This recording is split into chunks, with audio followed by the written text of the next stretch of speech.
The ship drifted in silence, its metal body cracked and bleeding sparks into the endless night. A dying star glowed weakly behind it, sending out waves of light that barely touched the broken vessel. Inside, the alien crew moved slowly, their strength fading with every breath. The oxygen filters had stopped working hours ago, and the emergency systems were failing one by one. Each beep and flicker of light on the control panel was like a final heartbeat. Their leader sat slumped in the chair, eyes half closed. He looked at the others, his once proud crew, now trembling with fear and exhaustion. They all knew the truth. No one would come for them. No one had ever come for anyone stranded this far out. The galaxy was too cold, too cruel. Distress calls usually vanished into the void, ignored by the great powers who thought resources should never be wasted on lost ships. Saving strangers had never been part of galactic law. Still, out of instinct, one of them pressed the transmitter. The old machine crackled, sending out a faint signal. It was weak, nearly drowned out by the background noise of space.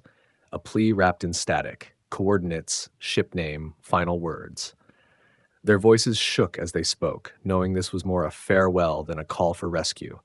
They expected only silence in return. The youngest crew member tried to keep his hands steady as he whispered into the mic. "Please, if anyone hears us, we are dying." His voice broke halfway through, his eyes wet with hopeless tears. He wasn't just thinking of himself. He thought of his family back home, of the dreams he would never live to see. He thought of the promise his father once made that space was full of wonders and allies. Now, in this cold place, that promise felt like a cruel lie. Minutes passed, maybe hours. In space, time stretched like a cruel shadow. They huddled together in the dark, their bodies shaking as the cold grew sharper. Each breath was thinner than the last. Their hearts pounded not from hope, but from fear of the end that pressed closer with every tick of the failing engines. They looked through the cracked window, watching the star pulse weakly. It felt like the universe itself was watching them die. Some tried to stay strong. One muttered old stories, legends about mighty empires who once protected the weak, but the others only closed their eyes. Those empires were gone if they ever existed at all. Now power belonged only to those who took, never those who gave. This was the truth every species learned in time. In the galaxy, compassion was weakness, always died. Their leader, voice rough, finally said what they all feared. "No one will answer us. We will vanish here like dust." The silence that followed was heavy, filled with the sound of quiet sobs. They waited for death, clinging to each other like children. But far away, across stars and systems, the signal traveled. Weak, broken, but alive. It carried the trembling voices of the dying into unknown ears. It crossed through routes no empire cared to monitor, slipped past stations too busy to listen, until it touched something new. It reached a world most of the galaxy never thought about. A world strange and young, a species untested by galactic politics but hardened by struggle. Back on the dying ship, the aliens sat in darkness. Some had stopped moving, slipping into unconsciousness. The air was too thin now. The youngest stared at the console, hoping for a miracle, but nothing came. His eyelids grew heavy, his body weak. He thought he saw lights flickering outside, but he told himself it was just the dying star playing tricks. His mind drifted into half-dreams. Then, a sound broke the silence, a faint crackle, too sharp to be the ship's failing systems. His head snapped up. On the console, the transmitter buzzed with a reply. Static roared, then a strange voice, deep and heavy, pushed through. The words were unfamiliar, but the tone was clear. It was someone speaking back. He gasped, shaking the others awake. Someone! Someone heard us! They all gathered close, their eyes wide in disbelief. The voice came again, this time clearer, the signal growing stronger. It wasn't any language they knew, but there was no mistaking the urgency in the tone, no mistaking the intent behind it. Whoever it was, they were coming. For the first time, a spark of hope filled the broken ship. The crew clung to it like fire in the dark. They didn't know who these beings were or why they would answer when so many others would not. But it didn't matter. Someone had listened. Someone cared enough to speak back. The youngest pressed the mic with trembling fingers and whispered, "Please, hurry." His voice cracked, but this time it carried something more than fear. It carried hope.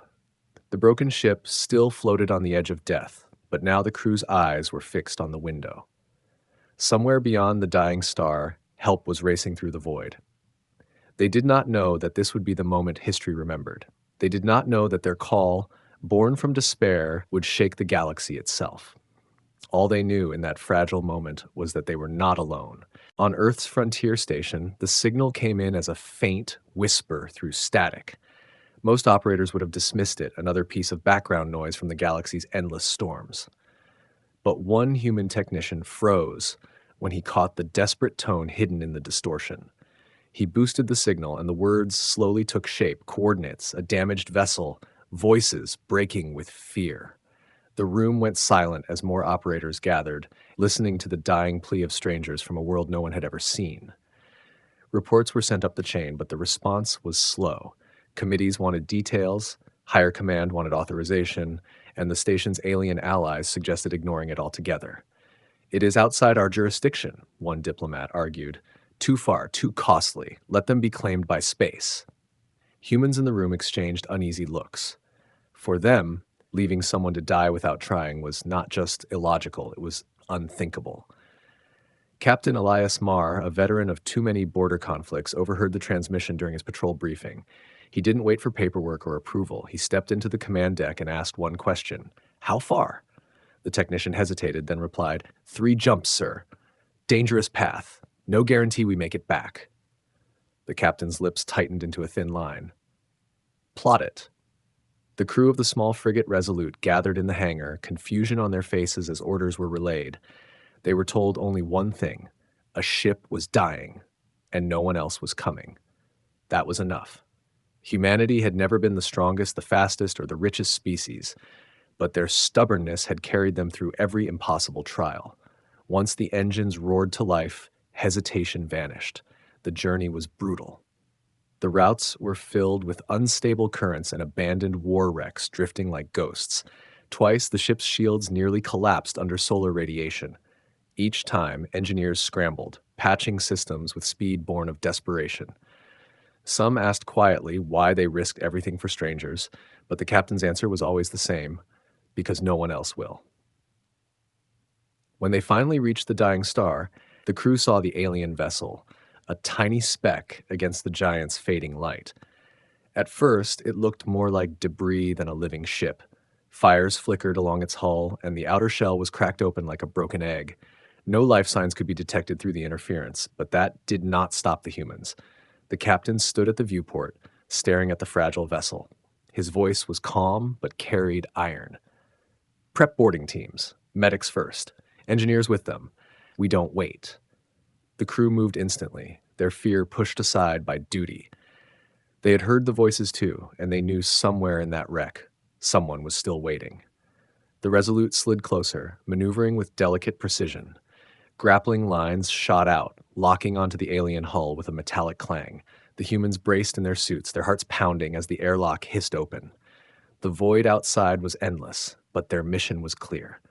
They leapt into the black, crossing the gap with nothing but faith in their captain's words and the belief that lives, any lives, were worth saving. The aliens inside did not yet know who was coming for them.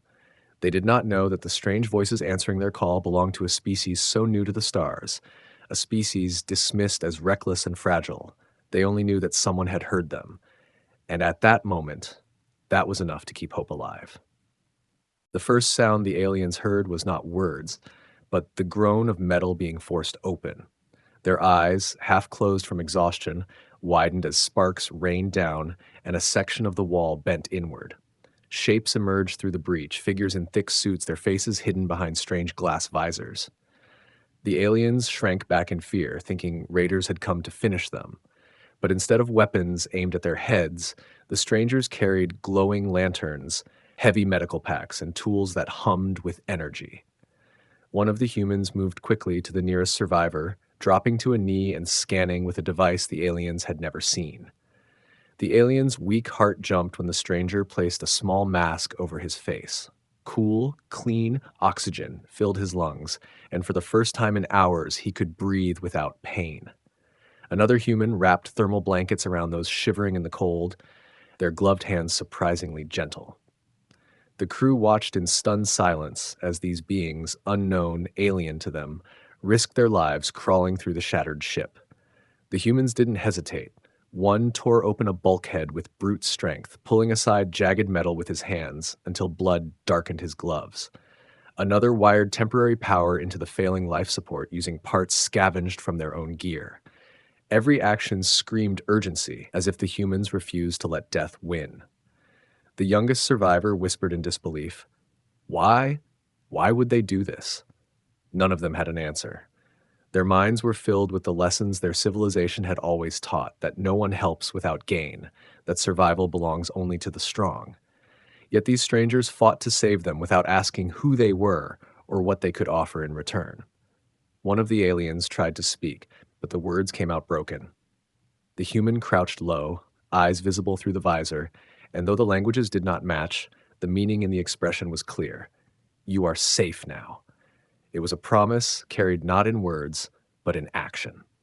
As the humans moved deeper into the wreck, pulling survivors free from the rubble, a new feeling spread through the crew.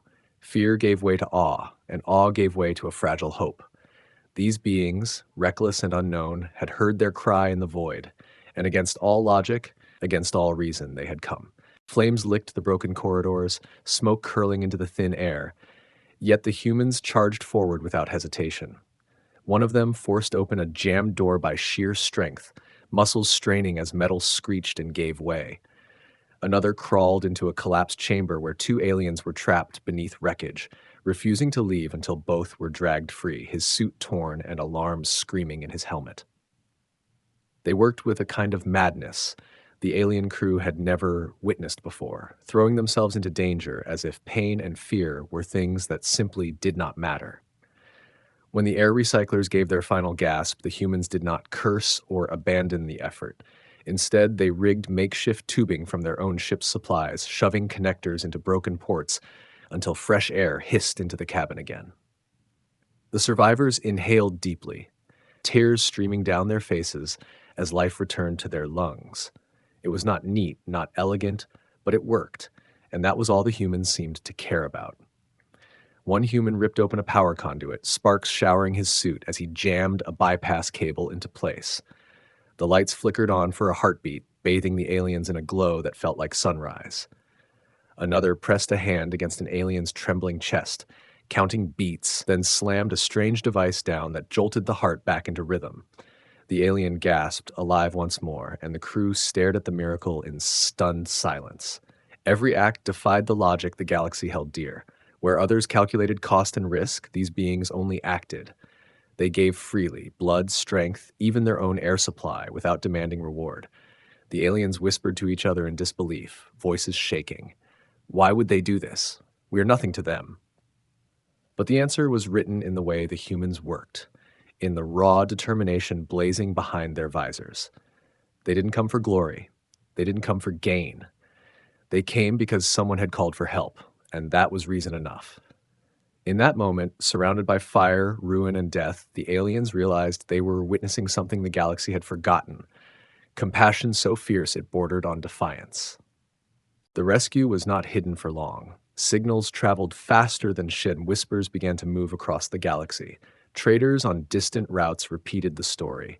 A human vessel had answered a call no one else dared. In council chambers, diplomats laughed at the recklessness. They throw away resources on strangers, one scoffed. They do not understand survival. Admirals shook their heads, dismissing humanity as children playing with fire. But in the quiet corners of spaceports, in the dark alleys where ordinary people gathered, the tale was told differently. To them, the humans were not fools. They were a miracle. Among the oppressed and the forgotten, the name spread with awe. Slaves in mining colonies whispered that perhaps these humans would hear their cries. Refugees fleeing endless wars clutched the rumor like a lifeline. Even soldiers from other species, hardened by years of abandonment, felt something stir when they heard the tale. A single human ship had done what entire fleets would not: rush into danger not for profit, but for strangers. The crew of the saved vessel could not stay silent either. When they were brought to safety, they told their story again and again. They described the way the humans bled while tearing open wreckage, how they gave their own oxygen so others could breathe, how they carried the wounded without asking for payment. Their words spread like fire, each retelling making the humans larger than life. And as the story traveled, unease began to grow among the powerful. If a species existed that acted without fear, without calculation, what did that mean for the balance of power? Empires thrived on the logic that compassion was weakness. But if compassion could become strength, then humanity was dangerous in ways no weapon could match. The rescued aliens themselves struggled to explain what they had seen. In their eyes, the humans were not just another species. They were something new, something that shook the cold certainty of the galaxy. For the first time in memory, the stars carried not just fear and indifference, but hope. And all of it began with a single, desperate call, answered by those who should never have been able to hear it.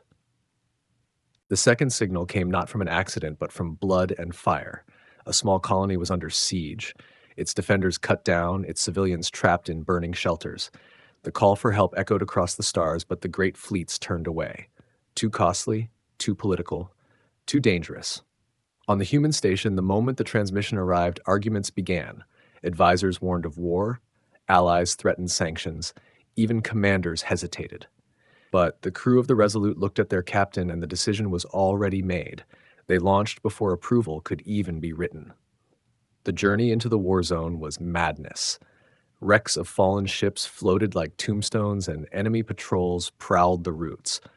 Twice, the humans nearly lost their vessel to ambushes, but each time they fought through with ferocity that shocked even themselves. They were not the largest or most advanced, yet they pressed forward, driven by the memory of voices begging for help. Every obstacle only hardened their resolve. When the Resolute dropped from warp, the battlefield was chaos. Enemy cruisers circled the colony, raining fire. Civilians huddled in the ruins, their desperate cries breaking through the static. Most expected no rescue. Then, from the darkness, the small human frigate roared forward, its engines burning hot enough to shake its own frame apart. Against all reason, the humans dove straight into the fight. Boarding teams launched before the shields were fully raised. Medics carried civilians from collapsing shelters, while engineers tore into enemy fire control systems with portable jammers. Soldiers in human armor stood in doorways, taking blasts meant for the helpless. Every action defied sense. They fought with a fury that cared nothing for odds. The enemy commander, stunned by the audacity, ordered a full strike on the human vessel. But the humans had already finished their task. As the civilians fled aboard lifeboats, the Resolute turned, engines screaming, and blasted through the blockade with sheer willpower. They left wreckage in their wake, not from superior weapons, but from the reckless courage that drove them to strike closer than anyone dared. When the colony survivors realized who had saved them, their disbelief mirrored that of the first crew rescued. It was not power that had answered them. It was not empires or fleets. It was the same strange beings who had already risked everything once before. The galaxy watched in silence, the whispers turning louder.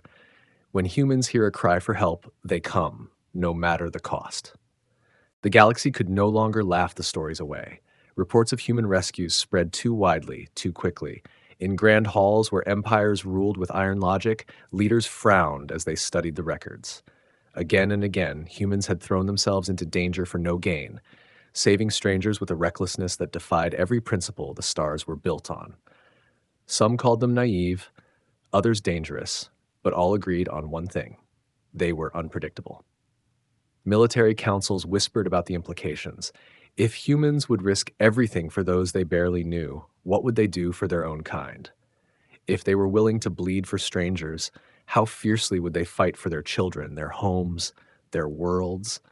The thought made even the most powerful fleets uneasy. Weapons could be calculated, strategies could be predicted, but a people who fought from compassion and stubborn will, there was no formula for that. Among the powerless, hope grew like a flame in the dark. Refugees began directing their signals toward Earth and its colonies, praying that humans would hear. Miners in collapsing tunnels, families on lawless moons, soldiers abandoned on forgotten fronts, they all began to whisper the same words: send the call to the humans. In marketplaces and taverns, in hushed tones over weak comms, the phrase spread like wildfire. For every empire that sneered, there were a dozen common people who felt their hearts stir. They had lived under rulers who measured life in credits and treaties, but now they dreamed of a species that answered not with calculation, but with action. A species that would run into fire for those who had nothing to offer. The humans themselves did not yet grasp what they had begun. To them, it was simple. A distress call demanded an answer. But in the silence of the galaxy, where kindness had long been buried under greed and fear, that simplicity was terrifying. Compassion had become power, and it shook the balance of the stars. The rulers trembled, while the forgotten began to believe in something new. The crew who had sent the first signal never forgot the moment the humans broke through their shattered hull. They told the story again and again, their voices carrying it across starports, colonies, and hidden corners of the galaxy. What began as a desperate whisper became legend. Children repeated it as bedtime tales, rebels carried it as a banner, and refugees clung to it as hope. The message was simple, yet unshakable. When all others turned away, humanity came. Years later, whenever a distress call echoed into the void, silence no longer followed. Stations held their breath, wondering if the strange newcomers would hear it. Pirates grew cautious, nervous that the humans might arrive at the worst possible moment. Even the mighty empires, who once mocked the recklessness, began to recalculate their strategies. For every act of cruelty or indifference, there was now a shadow of fear. What if the humans find out? The aliens saved from the dying star carried a deep bond with their rescuers. They visited Earth, they shared their story with anyone who would listen, and some even chose to fight beside humans in later battles. They were living proof that the legends were true. Each scar on their bodies became a mark of testimony. This is what humanity gave us, life when death was certain. For humanity, it was never about glory. The captain of the Resolute simply told his crew the same thing each time. If someone calls, we answer. To them, it was duty. To the galaxy, it was terrifying and awe-inspiring in equal measure. Compassion had become an unstoppable weapon, sharper than any blade, stronger than any fleet. And so the story endured. On worlds far from Earth, in lonely places where voices cried into the dark, the words spread quietly from lip to lip, from generation to generation. Send the signal. If the humans hear it, they will come.